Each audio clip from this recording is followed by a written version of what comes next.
Welcome back to the Tom Sands Guitars Workshop. I'm Tom Sands, and today we've got this rather novel bench setup here. It feels very Blue Peter. If you are not from the UK, you probably don't know what Blue Peter is, but that's okay. You can Google it, and you'll see just what I mean. But anyway, today I'm going to be just giving you a quick rundown of another tool from Elevate for luthiers. This is the Elevate Fingerboard Location Jig. And it's very simple, and like all Elevate tools, it's just a work of art in its own right. It's beautifully made from aluminium, and it is to help you take the guesswork out of locating your fingerboards to your neck when doing glue ups. And it's very simple. I'm going to just give you a little demo, a little rundown of how it works. So basically, we have this aluminium body. We have these two articulating arms, we have drill bushings, and we have center finding pins. Now here's a neck, here's one I prepared earlier. I have this Spanish cedar neck blank. I have a Dalbergia Spruciana Amazon rosewood fingerboard, and I want to locate it to the neck, and I want it to be centered, because I like things on my guitars to line up and ideally be on the center line. So first of all, I'm going to use the jig to drill my location pins onto the neck. So we place the jig onto the neck blank. This has two methods of centering the jig to the neck, and I'm going to use both because I like to take a belt and braces approach. We have these center finding pins, which center the jig using the truss rod channel as a reference. And we also have these articulating arms that are going to clamp to the side of the neck. So pins go in, they're centered on the truss rod. We've got the articulating arms, which I'm going to clamp against the side of the neck. And it's important that the jig butts up against the head plate, which is, or the kind of zero fret essentially, where the end of the fingerboard is going to be. This jig will work if you don't put your head plate on first. You just need to scribe a line across where your nut is going to be. Butt that up against there. Make sure those are nice and tight. I'm also going to use a clamp. Boom. So here we go.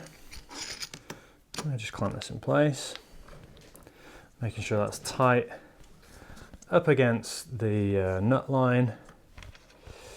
Now I've got a 3/16 drill bit in my drill, and it's got a depth bushing, and I'm going to drill into the neck.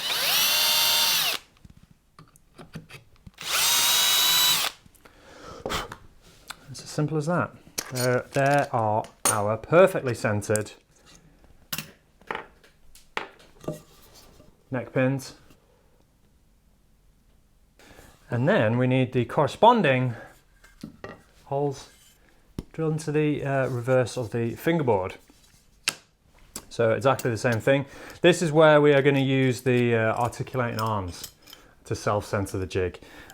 These work for centering on tapered components. So if I like to do my neck, it stays straight until much later in the process. But if you like to taper your neck first, those articulating arms are going to work really nicely for your tapered neck. So, same thing. Let me get this out of the way. Got a bench dog here. It's nice and tight up against there. So that's centered, it's located, it's secure. I'm going to drill the holes marked F for fingerboard.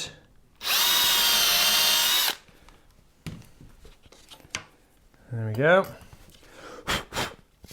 And now I'm going to take these little nylon pins, and you really have to make sure you push those in straight because they're a really nice tight fit.